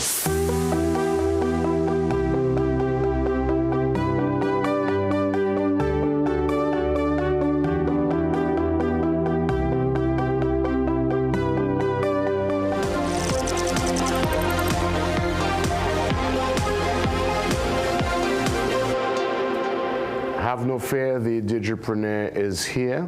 Cameron Rose checks in from Thailand on this Tuesday morning in Trinidad, Tuesday afternoon or evening, a matter of fact, there in Thailand. Cameron, great to see you. Always a pleasure to see you, Jason, and a pleasure to be here. How's the last week been for you, man? So far, quiet, and hopefully it stays quiet. We're closer to all the action on this side, so we're definitely monitoring. We're keeping the prices on the oil prices, and I think if this thing wraps up sooner than later, we'll be better off. If it goes on for too long, then who knows where this is gonna go. Yeah, well, you be safe, Karen, and it's always great to see you. Let's get into today's talking point. So we're going to use AI this morning as a personal stylist. That's why I strategically didn't really put on any tie this morning. I wanted to give myself, enough room with the blazer. Apparently, we're going to style the blazer. From what I understand, what's happening? How are we going to do this? Yeah. So I mean, one of the things that we have to start doing across TNT and the wider Caribbean is we got to get people sensitized to using technology. And one of the best ways to do it is finding ways that we could utilize technology to enrich our lives? How do we use it as a part of our day-to-day to kind of help us? So one way that we can do that is I want people to try out using artificial intelligence as its personal stylist, because it can do a couple of things. And I am going to get you to do a live example. But before we get to the live example, one of the key reasons why this is so clutch is we do a lot of online shopping. And Jason, as you know, when it comes to online shopping, what's one of the biggest problems that we face when we shop for clothes online? Sizing. When it reaches, sometimes it either too big or too small. Yes. That's the biggest issue. So here's one of the ways that I've been using AI in order to facilitate not getting problems when I'm ordering clothes online. So if you have ChatGPT or if you have Claude or anyone that allows you to create a project, one of the things you can do is open up your ChatGPT, create a project called Your Stylist. You can name it whatever you want. I want you to get your measurements. Go to a tailor, go to somebody, take all of your measurements, and then you could input those measurements inside of your project for your stylist. And when you go onto Amazon or any platform to buy clothes, what you're going to do, you're going to take a screenshot of what you're looking to purchase, and then you're going to take a screenshot of the sizes and the materials. Once you drop that into ChatGPT, Gemini, Claude, Jason, it matches up your measurements and looks at the measurements and the materials of what you're looking to purchase, and it tells you exactly which one to buy or which size to buy, how it is going to fit based on the materials, or even better, when it tells you straight up, this ain't gonna work, none of these things fit your size, do not purchase this product. So you're not going to be buying via VAPs anymore. I mean, we are doing, this is strategic shopping as it pertains to especially clothes online. Yes. And since I've been doing that, everything I've ordered has fitted exactly how it has been described. So the most important part, you're getting your measurements. You input your measurements into the AI tool. They're going to take a screenshot of what you're looking to purchase and then also take a screenshot of the measurements and the materials. And then AI is going to do all the analysis and tell you exactly what size to buy and whether this is going to fit and also how this is going to fit you. So hold on. Okay, so hold on. Am I going into a Gemini to do this? Well, let's go to the example, right? Let's go to the example. So here's what I want you to do, right? So we all have a wide variety of clothes. There are some people that, just that they have that knack to style. Others need to be told or need some help, right? So what I want you to do, Jason, is I want you to take a selfie. Now, I know you use Gemini. So take a selfie and put the picture inside of Gemini, and then that same prompt I sent you, just copy and paste it just to make it easier. So the prompt I'm giving Jason is, I want Jason to, Jason is a TV host of a morning show. I want you to style this blazer and give Jason 5 options that is TV ready and appropriate for a morning show. And that is going to analyze Jason's blazer, and it's going to tell him exactly what he can do to spice up that outfit and give him some ideas if you wanted to take some, again, if you just wanted more inspiration to style that same blazer. All right. Okay, style my blazer for a morning TV show. Let me see what's going on here. Let's see what we get. So it's analyzing the blazer. Yeah, telling me fresh and modern, light colors, smart and tailored texture style. So it's actually giving some descriptions here. It's giving you some descriptions, telling you exactly what is going to work with that blazer and what is going to be appropriate for a morning show. Yeah, it's saying with a crisp white button-down shirt, you can wear the shirt with the open collar, add a subtle blue and white pattern tie. Okay. You're not going to get pictures per se. It's more like it's like a stylist explaining to you. So here's the thing. Now, this is where it takes it a step further. Now, there's going to be some AI tools that do this better than others. So ChatGPT does this better than Gemini right now. But if you're in ChatGPT and you were to ask, hey, I want you to find me 5 shirts or 5 ties that would work well for this blazer, what it is going to do, it is going to pull the products from people's websites and give you the exact link, so that way you can go to that person's website and view it. But as I told you last week, now that agentic commerce is coming out, where you're going to be able to complete the purchases inside of ChatGPT, rather than having to go to people's websites, what you're going to start to see is you're going to ask, hey, what are 5 shirts to wear with this blazer? And then it's going to show you the products, but then it's going to allow you to complete the purchase inside of ChatGPT. Makes sense. So you're not really buying VAPs. You know, you literally will get professional stylist advice as to what would blend and match with the color, with the style, the material. Absolutely. Absolutely. Absolutely. So that's the whole thing with using AI as your stylist. And I'll give you another tip, right? Now, this is if you want to be, if you're a little bit adventurous and you want to have some fun. I've done this, and let me tell you, it's been amazing. I've actually taken pictures of all of my blazers, my shirts, my pants, and I've taken pictures of my shoes. So I have a catalog of my wardrobe. I would then go into ChatGPT and say, hey, I am going to this event at this time, and it would then create 3 outfits that would work from all of the clothes that I have in my wardrobe. Karen, check out what I now send you on your phone there, bro. So I literally put in ChatGPT, I put, if you could put it up on the screen, because you might get a better. I put, give me a new look. I put, give me a new look for the morning show. Look. Now put it a little more. You have to come a little more. Hold up. Yeah, have it there. Leave it right there. That's me. I put in Gemini, give me a new look. I would like the eyes looking a little, you know, but they get the face, and I like the power blue. Wow. Yeah. This thing's scary, bro. So, this is, again, being able to utilize artificial intelligence in day-to-day scenarios like this would sensitize the public, get them more accustomed to trying out AI in ways that they probably would have never have thought about before. And again, just being able to take your measurements and use that for any online shopping, that is going to reduce your major issue of ordering things that do not fit your frame or fit too close or whatever the case is. AI is going to tell you that upfront once you give it your measurements. So I put one more prompt in before we wrap things up. I'm going to see if the image will come up one time. So I put, give me a new look for the morning TV show. And I put, give me some hair. All right. So let's check it out. Yeah, I get some here, Karen Rose. Let me send this to you here one time, buddy. Check this out. Put this one. Let the nation see this before we go. Hold on, I have to zoom in. There we go.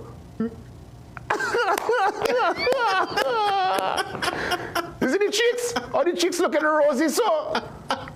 Oh my gosh. So Jason, if you feel like Turkey is a trip that you want to make, you have an idea as to what it would look like. Well, I could see. I mean, but listen, if I come here with hair, if I come on the program where people say, well, we're going on with JW, so wow.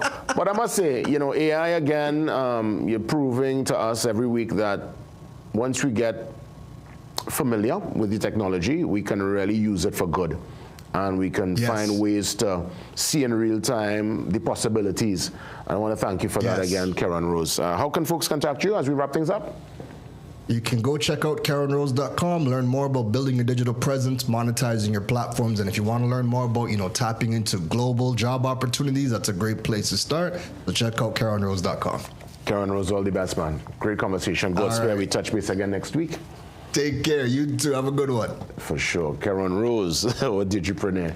You see that one there with me on here? You see that one there, Sheldon? I'll send it to you. I'll send both.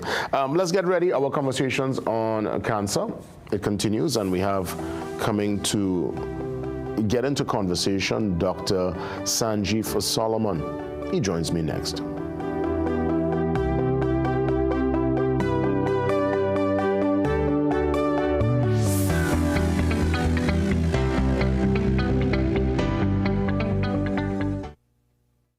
RWC protect your loved ones with a Western Global Security Combo, only $3,000. PS5 console game, $5,400. Unwind with an 85-inch Samsung TV, $9,999. HP 14-inch laptop for $1,900. Amazon 8-inch Fire tablet, $760. HP print scan copy printer, $625. We have speakers, mouse, printers, and lots more. 3 months layaway also available. Panadol's new formula, 5 times faster than other paracetamol brands. There's no time to waste during special moments. When I need fast pain relief, I choose Panadol Rapid. With its new formula and exclusive technology, it's 5 times faster than other paracetamol, giving me effective pain relief. And it's also gentle on my stomach. Because my greatest gift is giving them special moments. Struggling with picky eating? Or unexplained loss of appetite? Or tired of trying to gain weight with no results? Optimism is here to help. This powerful appetite stimulant encourages healthier eating, supports weight gain, and improves BMI, perfect for both adults and children. Only Optimism contains lysine, an essential amino acid that boosts appetite, builds muscle, supports growth, and aids calcium absorption. Take control of your appetite and reach your weight gain goals with Optimism. Available at pharmacies nationwide.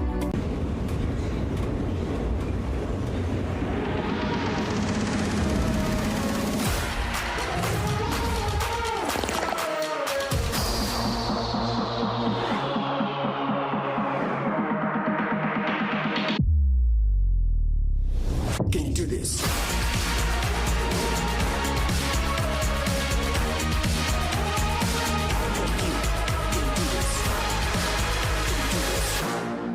Alejandro, you're still alive.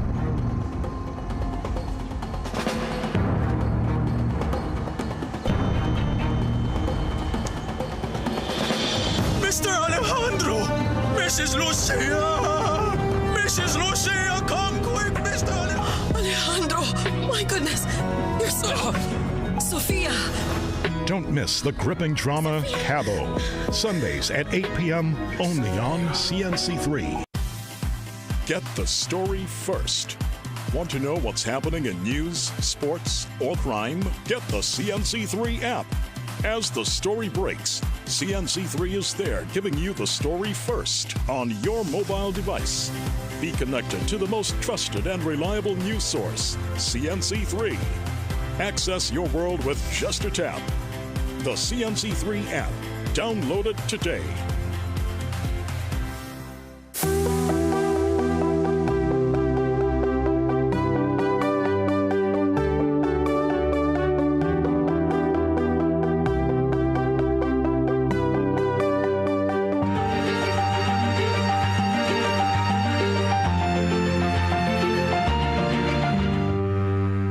Colonoscopies and cancer detection, a very important conversation. And joining me, Dr. Sanjeev Solomon, consultant gastroenterologist, and a man who is well versed on this particular subject matter.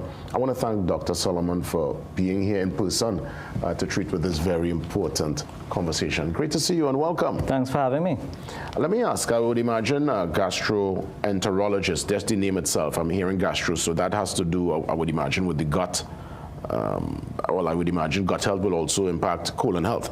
Absolutely. So gastroenterologists deal with all aspects of health regarding the GI tract or the gastrointestinal tract, which extends from the mouth, food pipe, stomach, small intestine, colon, which is the same thing as the large intestine, as well as the liver and the pancreas. In terms of your testing process and screening, walk me through what does it entail?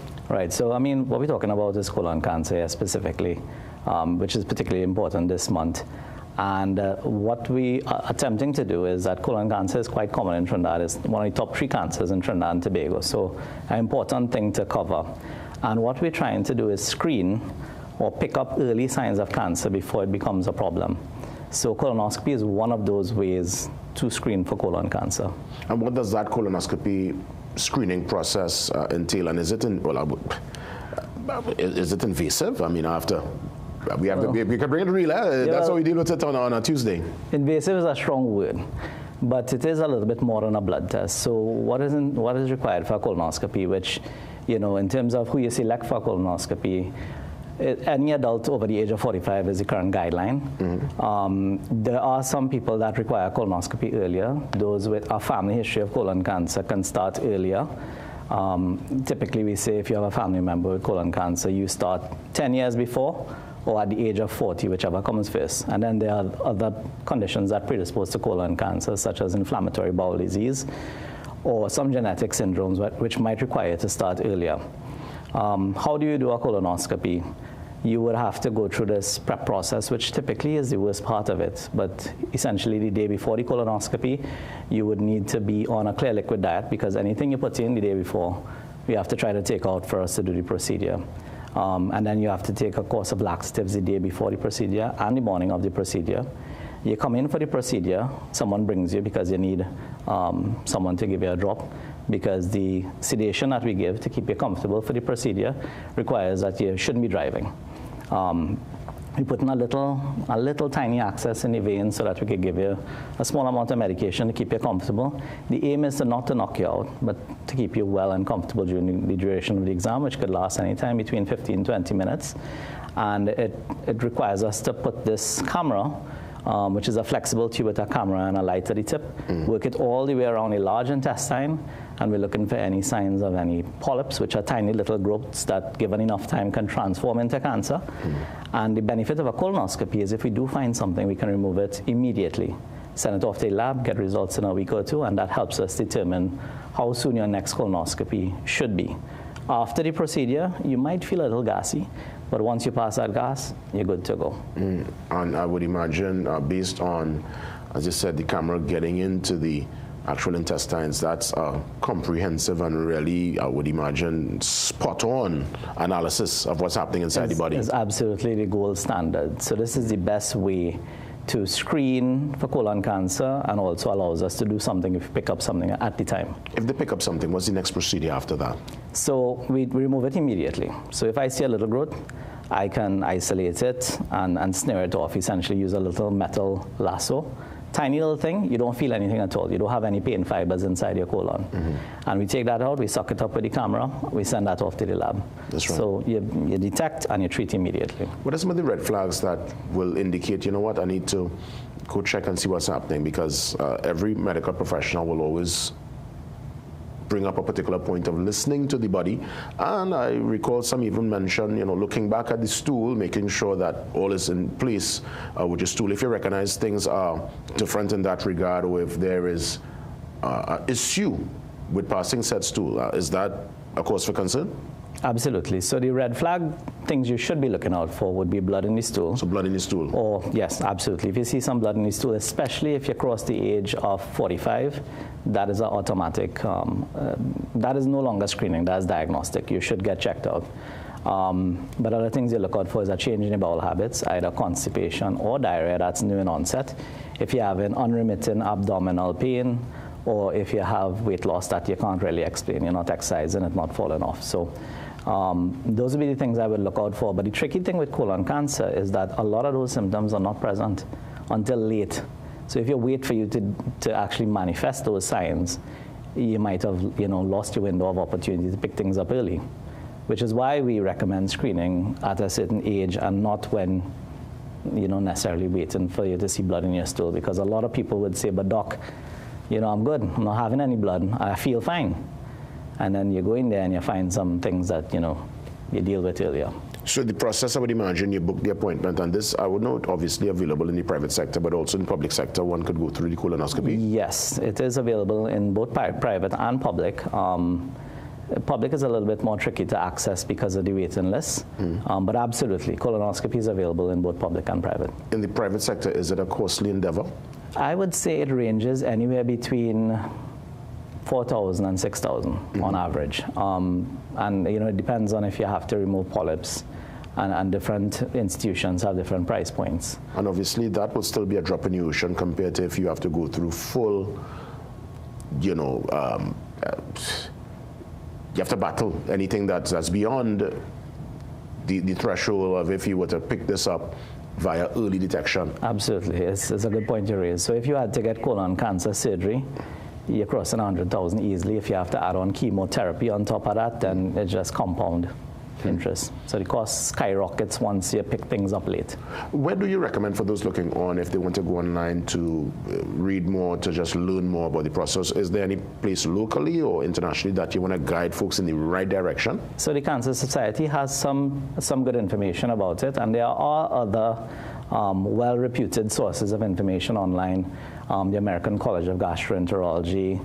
I was trained in America, so that's usually where I direct patients. But you want to try to get your information from reputable sources and not just Google, colon cancer. You could find anything on the internet, so it could be scary. And sometimes there could be lots of misinformation, so that's why I put that question. Absolutely, and it's important to talk to your physician, your family physician, or your GP, as we call it locally, because they are the ones that would be able to guide you as to whether screening is important for you. But if you have crossed 45, you should internally know that you might be in line for some form of screening. Other things that patients ask, just quickly, would be, are there alternatives to colonoscopy? Answer is yes. So you can do a stool test. Pros would be stool test is cheaper, less invasive. However, it has to be done every year for it to be accurate. And if it is positive, you need a colonoscopy. Anyway. There's also a CT scan, which can be done every 5 years. But there's radiation. You still have to do a prep. It is comparable in cost to the colonoscopy. And again, if you pick up something, you still need a colonoscopy. So there are pros and cons to each of the screening tests available. Well, Doc, I want to thank you for coming on this morning, for sharing with us very important information, valuable points. And just a reminder that early detection is indeed your best and only fighting chance. Obviously, you're able to pick it up. As they say in Trinidad, you take front before front take you, as they say in local parlance. So, Doc, thank you so much, and all the best. Absolutely, thanks for having me. Definitely, great conversation there yet again. We're going to transition now and get into the PCU Investments Police Credit Union and what they're bringing to the table. They're fixed deposit investments, and a matter of fact, we want to say happy anniversary. They're celebrating their 70th. So we're going to touch base with the PCU next.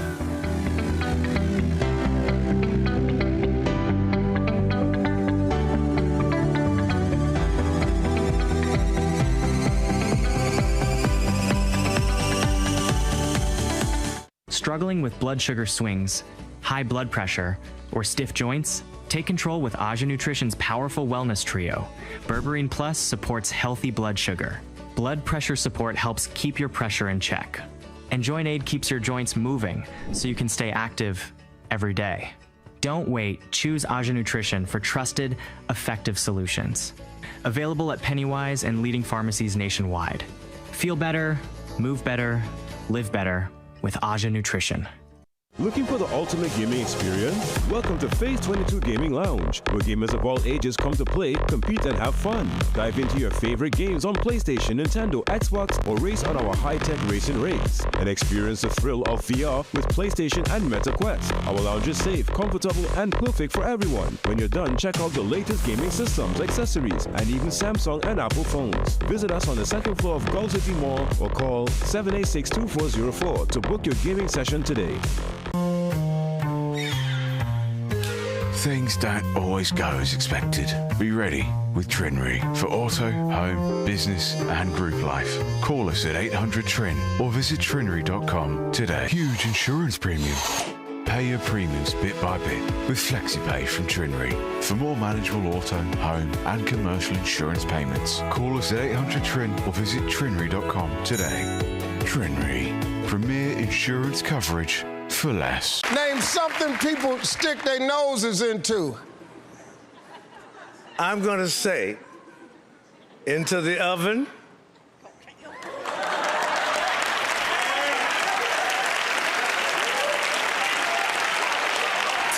This game is going to hell. Stick your nose in the oven.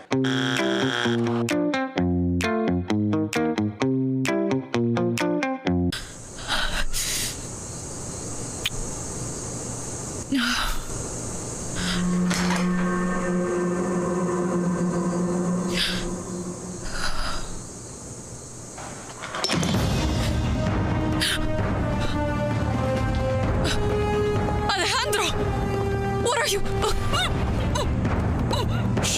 Don't miss the gripping drama Cabo. Sundays at 8 p.m. only on CNC3. Our connection is reliable, credible, and authentic. Thank you for trusting me to bring you the news. It's a privilege to be in your homes and hearts. With every story and every newscast, CNC3 is keeping you informed and inspired. When it comes to news, we are where you are.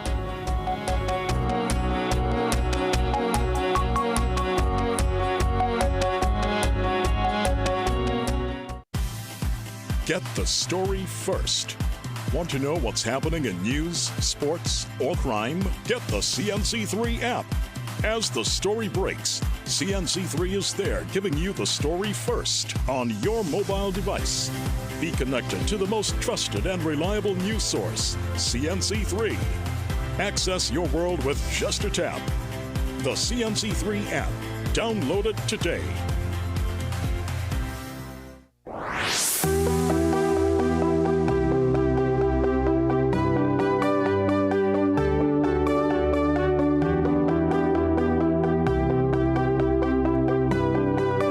As mentioned, congratulations to the Police Credit Union. 70 years of existence, 70 years of excellence, 70 years of serving their stakeholders and all those who go through the door.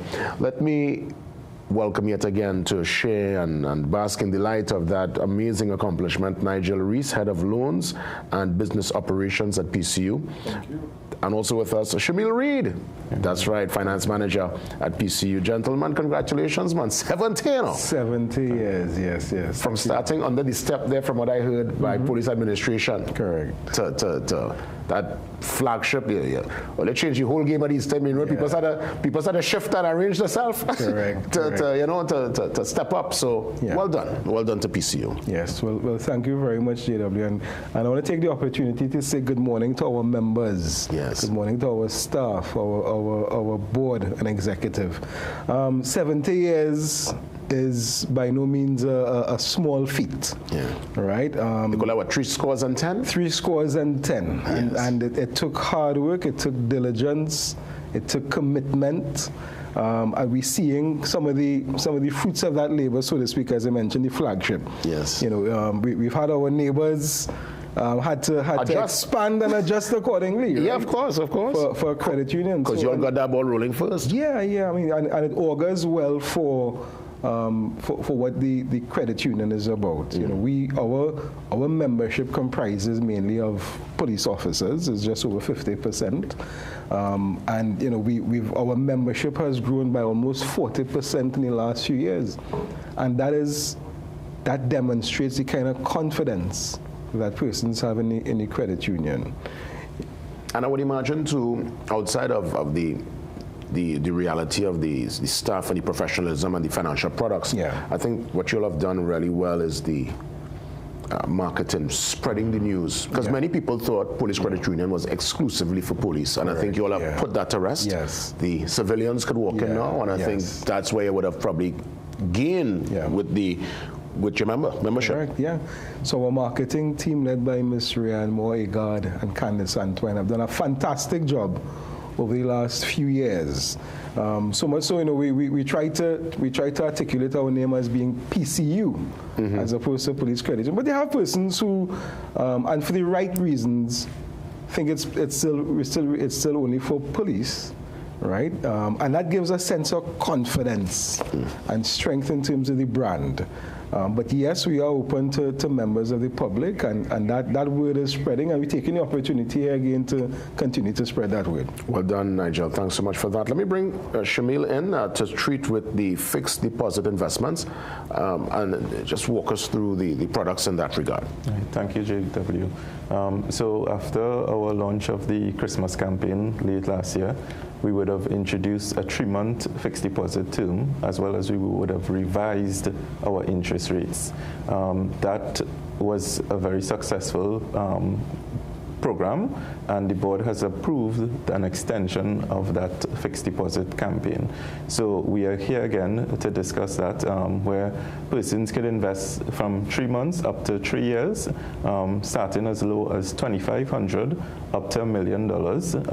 You can earn 4% plus on $1 million, or investments more than $1 million, subject to the board's approval, and it's guaranteed that you will get your returns at the end of the fixed deposit, as well as the interest that you would have invested.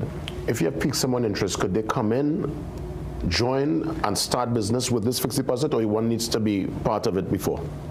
You have to become a member, of course, to take part in the fixed deposit. Yeah. But signing up to become a member is a very simple and easy process. Simple, yeah. Okay. Yeah, so you can visit any one of our 4 branches and sign up to become a member. Fantastic. And you get all the intimate details when you, of course, I'm seeing the website is also there on screen. Correct. And you could get all the details. I want to ask you, Nigel, about the Youth Academy. We'll come back to the fixed deposit, but let me just get that information out immediately. Sure. You know, it's the late Whitney Houston who said, children are our future, and we strongly and firmly believe in that. The Youth Academy was the brainchild of Miss Candice Antoine from the BDU team. We launched it officially last year with a successful grand launch at our auditorium at the flagship. It's catering for those young members to give them the opportunity to invest from 0 to 25 years old. Right? Yes, you have to be a member. Of course, if you're a minor, your parents will sign up for you. We have 3 funds, the Shakunia Fund, etc., which starts from as little as $500 and with a monthly contribution of $50. It could go up as much as $2,500 to start with, but you can get up to 1% interest, which I'm sure the young persons, if they do their research for that type of account, it's a fantastic return. But again, it's to encourage persons to understand what the credit union movement is about, how they can benefit from it. I mean, I myself would have benefited from it as a younger person, as I mentioned in the conversation before, where my parents joined me in another credit union when I was 0.1 years old. Right? And they would have chipped in just at $50 a month, whatever the case is, for my brother and I. And we would have used that for educational pursuits and furthering ourselves, you know. So so that's why it's so critical for young persons to be part of the movement, understand the movement, and see how it can really benefit them and benefit their lives and their future families. Well said. It's all about planning ahead. Correct. Of course, Nigel, thank you so much. Shamil, thank you so much. I'll let you all, as we look to wrap things up, send an anniversary message to, again, staff, to the stakeholders, and most importantly, the membership. I'll start with you first, Shamil. All right, good morning again, Trinidad and Tobago. I just want to say that, you know, take the opportunity to come in, visit our website, look at our products, look at our investment offerings, and, you know, just take the opportunity to come in and become a member. It's a great opportunity, as Mr. Reese would have mentioned, for the young persons. You could join the credit union, pursue your education, achieve your goals. Yeah, well said. And of course, Nigel, you know, as we wrap things up, just that greeting again as we celebrate. You said 3 scores and 10. 3 scores and 10. It's no small feat. I mean, the credit union capital is about $1.3 billion. That wasn't easy to achieve, but it does show a sense of strength, security. You have your challenges, of course, but of course we continue to persist. We continue to grow, and we continue to provide benefits to all our members, fixed assets, loans, you know, those kind of things. So, you know, we look forward to persons coming, questioning, trying to get an understanding of the credit union.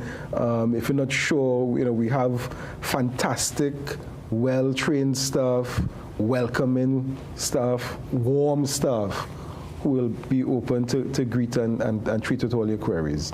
So we're looking forward to persons having that passion to come in and understand what the credit union is about. And of course the engagement. Yes. Nigel Reese, Shamil Reed, touching base with us, and congratulations from that journey under the by the administration building. I got you straight on. Then he stepped to say, and look at the PCU today. That is tremendous. May they continue to grow from strength to strength. Thank you very much. Most welcome. With that, we wrap things up. God spare. I'm back for more tomorrow. Thank you so much for being part of it on this Tuesday, the Morning Brew. See you tomorrow.